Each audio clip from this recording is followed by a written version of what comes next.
السلام عليكم ورحمة الله وبركاته. ازيكم حبايبي؟ عاملين ايه؟ اهلا وسهلا بكم في قناة وفي الكروشيه. ان شاء الله النهارده هنعمل مع بعضنا غرزة جديدة جدا جدا وحصرية وسهلة وبسيطة، وان شاء الله تقدروا تعملوها كلكم. هنا بشتغل مضاعفات العدد واحد، يعني بعدد فردي. تمام. بعد ما بشتغل مضاعفات العدد واحد اعمل السلاسل اللي انا محتاجاها او اللي انا عايزاها، بزيد عليهم سلسلتين. تمام. ده بيكون اول صف معايا كصف بدائي، يعني هبني عليه بقية شغلي. زي ما انتم شايفين انا بعمل العقدة بتاعتي عشان ابدأ اشتغل السلاسل بتاعتي. تمام. انا هنا هعمل معاكم 16 سلسلة، هزيد عليهم سلسلتين. تمام.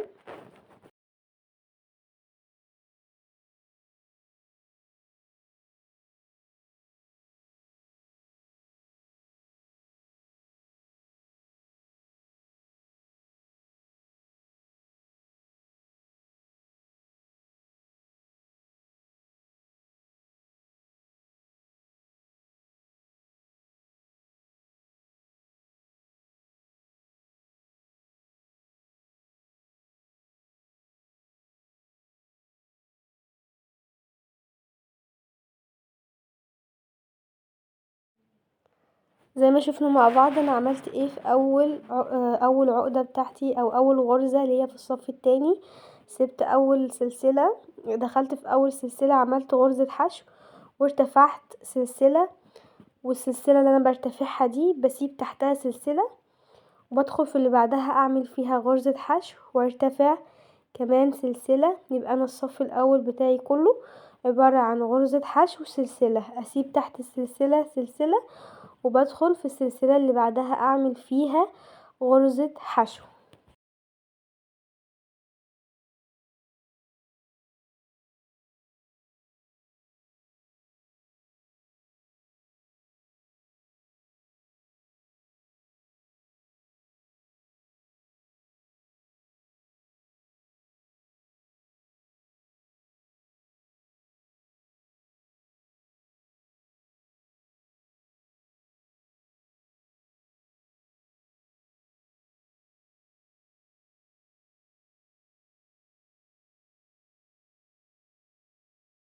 زي ما شفنا حبايبي عملنا ايه في اول صف، وصلت لنهايته بنهيه بغرزة حشو.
زي ما شفتوا حبايبي ارتفعت 3 سلاسل عشان ابدأ اشتغل العينة بتاعتي. بالنسبة للصف التاني ارتفعت 3 سلاسل ولفيت الشغل زي ما شفتوا، وجيت داخلة في اول فراغ هيقابلني، اول فراغ مش اول غرزة حشو.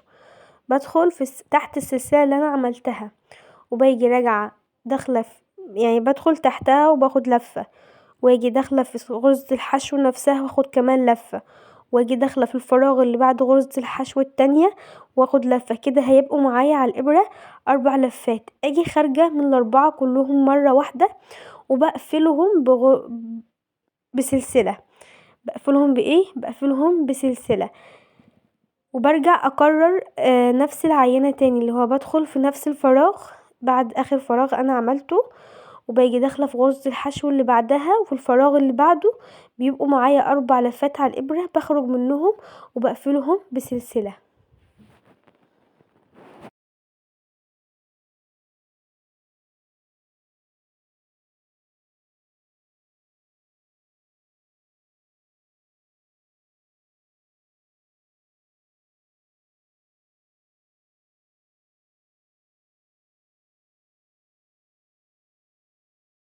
طيب حبايبي، انا ليه هنا قفلت بعمود؟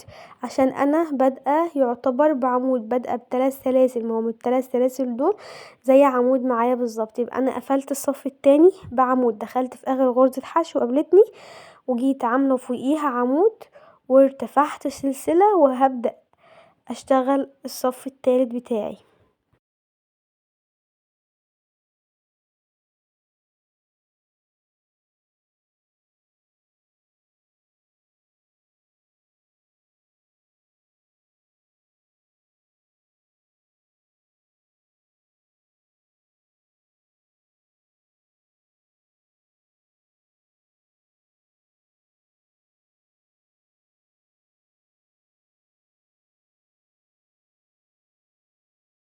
طيب انا ارتفعت سلسلة ولفيت الشغل بتاعي، وجيت داخلة في اول فراغ قابلني عملت فيه غرزة حشو سلسلة، وجيت داخلة بدخل في كل فراغ ما بين العينة واختها، بعمل فيها غرزة حشو وبرتفع سلسلة. طبعا بنهي الشغل بتاعي برضو بغرزة حشو.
طيب زي ما انتوا شفتوا حبايبي، رجعت للصف الرابع، ارتفعت 3 سلاسل، تمام، ولفيت الشغل بتاعي وبدأت اكرر العينة بتاعتي تاني بتركيز. ركزوا معايا انا بعمل ايه، يعني يعتبر بلغي الصف بتاع غرز الحشو ده، وبدخل في الفراغات اللي تحتيه، ما الا بدخل في غرزة الحشو، كل غرزة حشو بتقابلني بدخل فيها اخد منها لفة، واللفتين التانيين بيكونوا من تحتهم، من تحت ايه، من تحت غرز الحشو التانية، تمام، او من تحت السلسلة زي ما شفتوا بالظبط في الفيديو اهو.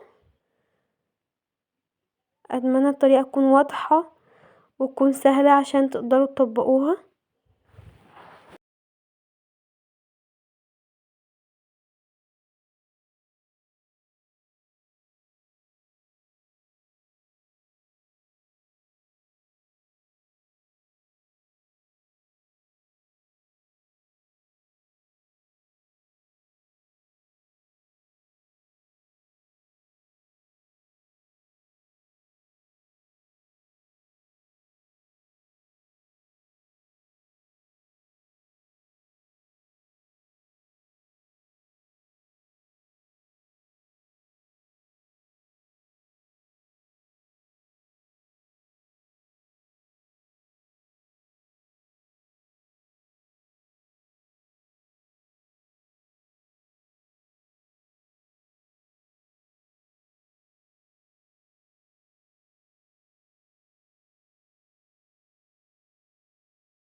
طيب حبايبي زي ما انتوا شايفين اهو، الغرزة شكلها جميل جدا وبسيطة جدا وشكلها حلو قوي لو هنشتغلها في البلوزة او في شنطة، بس هي هتكون احلى يعني في شغل البلوزات.